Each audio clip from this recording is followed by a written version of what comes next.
Hello and welcome to From the Newsroom. I'm your host Wyatt Sherwin. From the Newsroom is a weekly news update brought to you by the Southeast Arrow. This week, the Senate passed the 21st Century Road to Housing Act. Here is Arrow reporter Abby Volz with the story.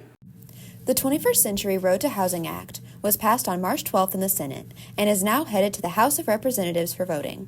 This bill is being passed in an effort to make houses more affordable for the middle and working class.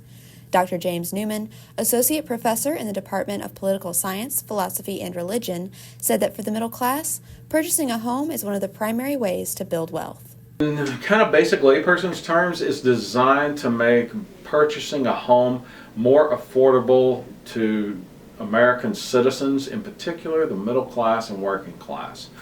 One of the biggest, the largest,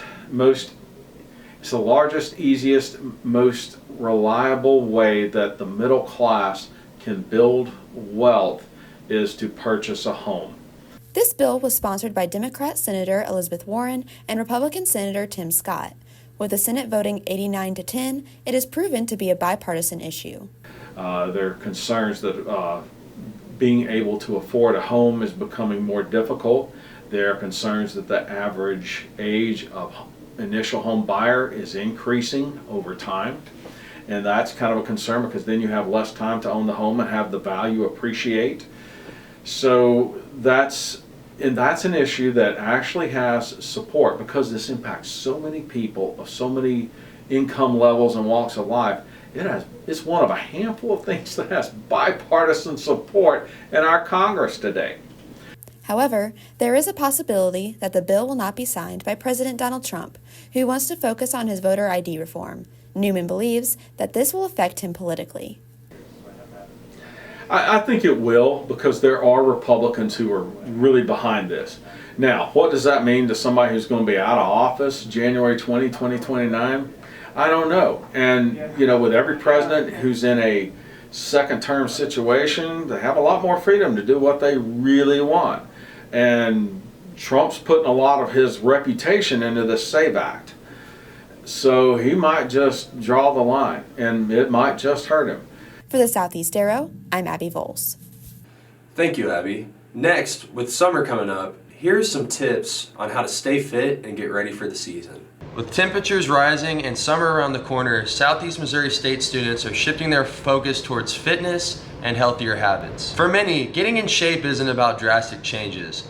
It's about making small adjustments that lead to a big change. The biggest thing about consistency is just finding something that you're going to be able to do every day or at least multiple times a week.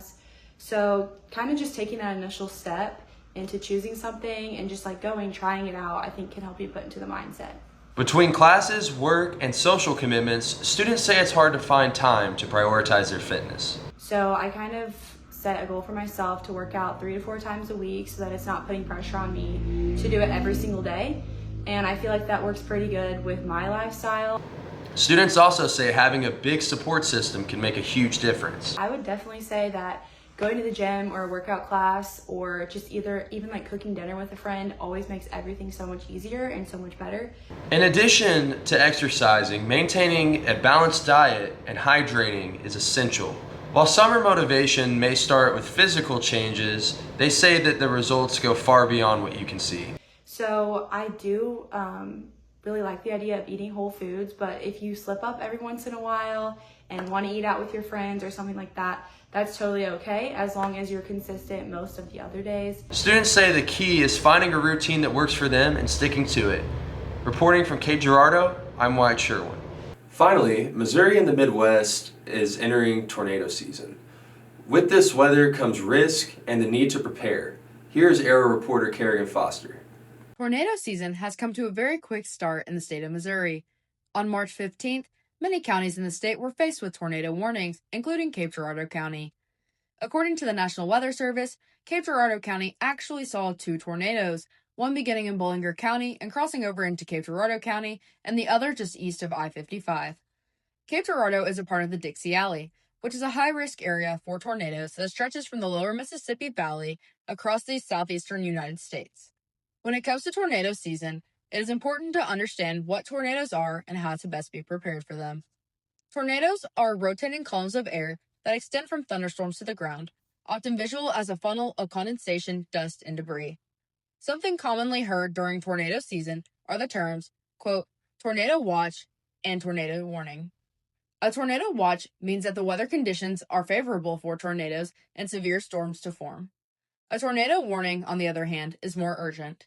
This means that a tornado has actually been spotted or detected by a weather radar in a specific area. To keep up to date for both watches and warnings, it's important to monitor updates from the weather services like National Weather Service or the Weather Channel. Another important factor for preparation during tornado season is sheltering. Tornadoes can form quickly, so it's important to take cover as soon as you see the signs of one. The safest place to shelter are low levels of interior rooms without windows. The safest place to be are places such as basements, storm cellars, or interior rooms. Emergency kits are also an important part of tornado preparation.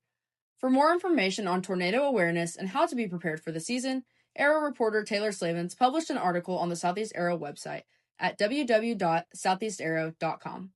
For the Southeast Arrow, I'm Kerrigan Foster. Thank you for watching this episode of From the Newsroom. I'm your host, Wyatt Sherwin, and see you next week, Cape Girardeau.